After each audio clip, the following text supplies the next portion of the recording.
Plants do some weird things. They sleep, they sweat, and they can even make rain smell good. So today's video, we're gonna be looking at 15 little mini plant mysteries, 60 seconds or less for each one of them, kind of explain the science behind why it happens, and this is mostly to satisfy the itch I have for talking about something other than just gardening. This is my plant science side needing to be rubbed thoroughly. So here we go. So number one is nyctinasty. Fun word to say, but it's the reason why plants droop at night. So this movement is completely triggered by circadian rhythm. So things like prayer plants, this is very visually obvious, and the reason why plants do this is actually for water preservation and almost like a resetting for photosynthesis. So plants that do this very actively are very similar to humans in the sense that they need a small period of rest, and this allows that to happen. So if you have a plant that seems to wilt every single night, that does not mean it needs water. You should probably look up if its nyctinasty is strong, because if it is, that is the reason why it's wilting. Geosmin is the reason why rain smells so good. Fun fact. Actinobacteria is released when the physical rain hits the soil. And even more so than that, if you have that smell, and I'm sure many of you know what that smell is specifically, oddly enough, this is complete sidebar here, very sidebar. This is Ashley brain just apparently white people specifically smell metallic when we go outside, and this is recognized by people who are obviously not white.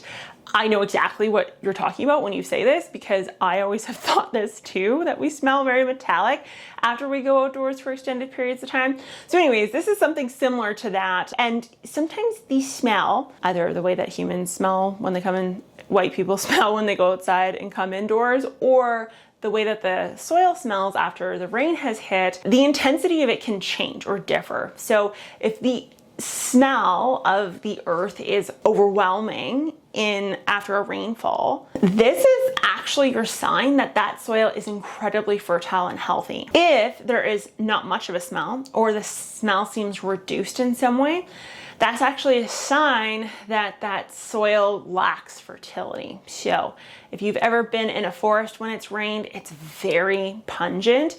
If you've ever been in the city after it's rained, there isn't much of that smell. So that's actually why there's varying levels or degrees of this smell, regardless of how much rain is actually, poured onto the earth. Okay, next one is, why do plants' leaves change color in the fall? So the color range can be red, yellow, and oranges for the most part. And obviously all of these leaves prior to that were green. And the reason for this is because the plant is actually sucking nutrients out of the leaves back into the plant prior to them falling off of the stem. So it's actually the plant's way of conserving energy and resources. This makes sense considering a lot of plants that do this are deciduous, and therefore they're kind of stuck in place, evolutionary speaking, and they are completely limited to getting nutrients from what falls at their base and then reuptaking what's at their base. So they're in a very closed system, which is why they developed this technique, if you will. Now, interestingly enough, the color that the leaves turn is actually completely based on the nutrient that is being mobilized. The nutrient that is not being mobilized the greatest. So if you've got something that's like a scarlet red, that's actually a sign that the potassium is mostly still sitting in the leaves. Yellow can mean something different. Orange can mean something different. Sometimes, it all gets sucked back in, but plants have preferences, I guess you could say. And so therefore, fun fact, that's kind of why it shows up like that. Interestingly enough, if you've ever, thought I have a nutrient deficiency and it's because the color of the leaves, well, this is like the opposite of it. We just don't question it when it comes to plants outdoors that are about to go into winter, because we already know what's going on. Next one is guttation. So plants sweat in the summer, and actually plants will sweat indoors if you have houseplants. Guttation, you've probably seen it on houseplants if you've had them for extended periods of time. Really fun little thing you can do with children actually is putting a plastic bag around a plant or around leaves, and then watching it kind of get humid inside of that bag. That humidity has nothing to do with the ambient air or the soil or anything like that. It actually has to do with the plant sweating. So the root pressure at night actually is forcing the water out, which is why we usually see this, you know, late night, early morning. And more importantly, we want this to happen because it is the way in which, similar to the leaves, how the leaves are in a cycle, water and nutrients is in a cycle for plants. So if that water doesn't leave the plant doesn't have any more room to uptake more fresh water. So it's kind of like humans. We go to the washroom. This is the plant's way of going to the washroom. Gravitropism. So this one is interesting. It is how a seed knows which way is up. So this is why when you plant a bulb, a clove, a seed, it doesn't matter which way you plant it. It always seems to go, roots go down, leaves go up. And this is done through a meloplast settling. So the meloplast will settle obviously via gravity, and that is actually what kind of directs both ends to do what they need to do. And gravitropism, I want you to really reiterate here, has nothing to do with light. So you could put a plant in complete darkness in some level of moisture, causing it to germinate, and it will still down and up. It will still figure out which way is which, even without light kind of dictating where it needs to go. The movement towards light is called phototropism. So that's when the plant leans towards the light or grabs at the light. Sensitivity plants, or plants that move when you touch them, is actually due to thigomasty. And this is very rapid changes in turgor pressure. So it is a defense mechanism, or a way in which it reduces its ability to be predated on.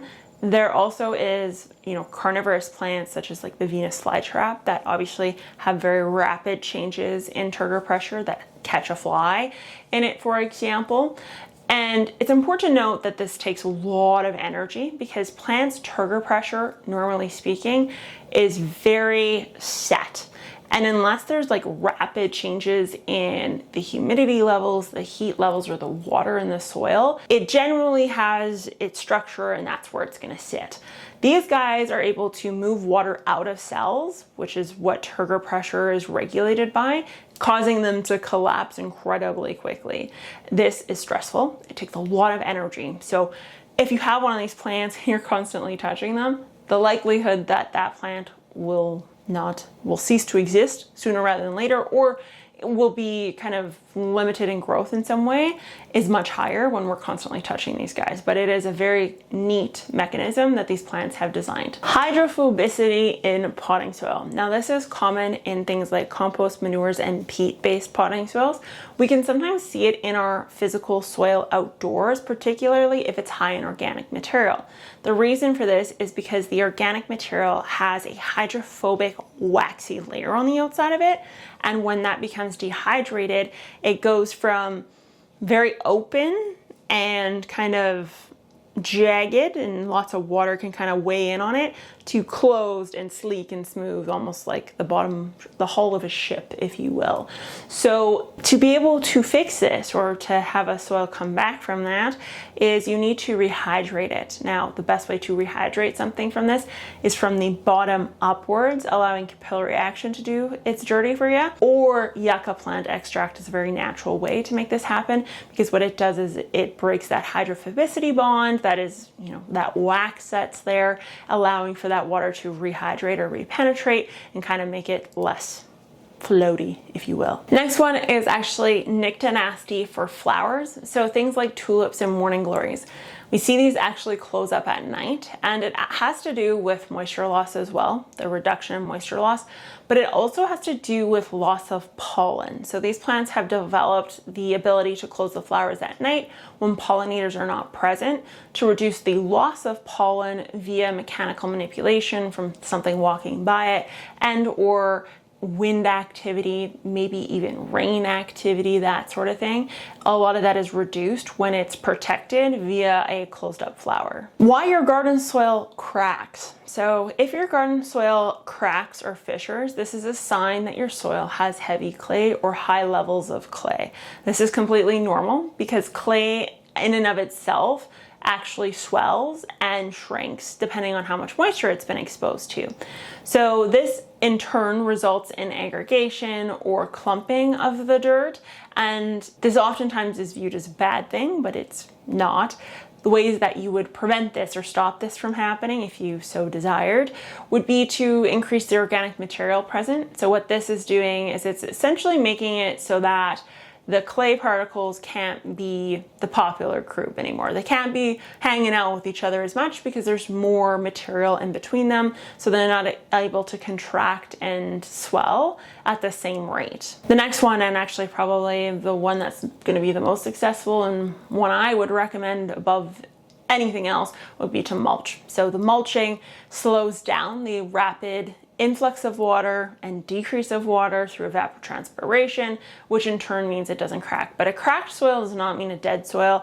A cracked soil means you're dealing with soil, meaning soil that is made by the glaciers pulverizing bedrock, or wind, or rain, or water, whatever the case is. It's not organic material, which is considered inorganic soil. It's actually called soilless medium. So just fun fact. Next up is deposition. So deposition is when you get frost on your plant leaves that looks like glitter. So this is water vapor freezing directly on the tops of the leaves. It's an early form of frost damage, aka intracellular ice formation, and it actually, while it is frost damage, not always to the detriment. You could cover your plants up if they get this, but ultimately speaking, that whole process is what we call deposition. Next up is, why do plants sometimes smell when you touch them? So I think infamously, we know tomatoes to have this effect. We know marigolds have this effect. We know cannabis has this effect. There's various different plants where when you touch the stems and the leaves, it feels like the aroma kicks up in and around that area. And it's very real. It's exactly what's happening. It's caused by trichomes. Now, trichomes, when we think of the world of cannabis, we think of, where the THC and stuff sits, but for the rest of the plant world, it actually is where, for example, a lot of oils can reside. So there's glandular and non-glandular trichomes. Glandular means that it will contain oils, volatile oils. And volatile oils is exactly how it sounds. They very quickly, vapor off into the atmosphere when you touch them, and that's what causes that smell. The reason why plants have developed this ability actually comes down to two things. Number one, defense. So in some cases, it's icky. Plants, like predators, don't like it because it smells bad or it tastes bad, whatever the case is. And then in other times, it actually is an attractant. So it smells and attracts very specific pollinators to that area to help with pollination. So it depends on what the plant's aiming for, I guess you could say.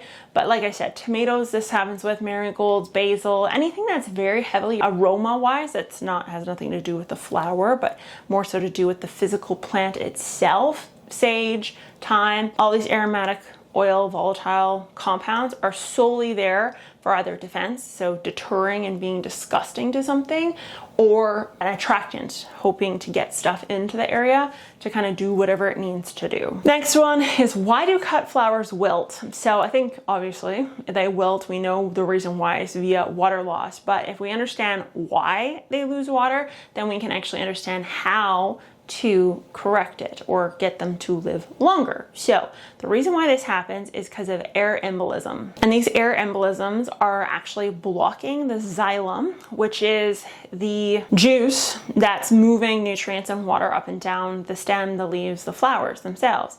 So the best way to actually fight against the air embolism is to cut them daily and or cut them underwater, so that when that surface tension is broken but via the clippers, it doesn't soak up air immediately. The first thing it soaks up is water. So then you have an interface between the water in the dish and the physical plant and no air in between. Why do some plants bleed when they're pruned? Well, this actually also has to do with xylem, but this is xylem under pressure. So if you are going for sap, for example, that's probably the most common one. You sometimes can see it on, these plants behind me with tropical plants, but particularly in spring, the pressures are really really high.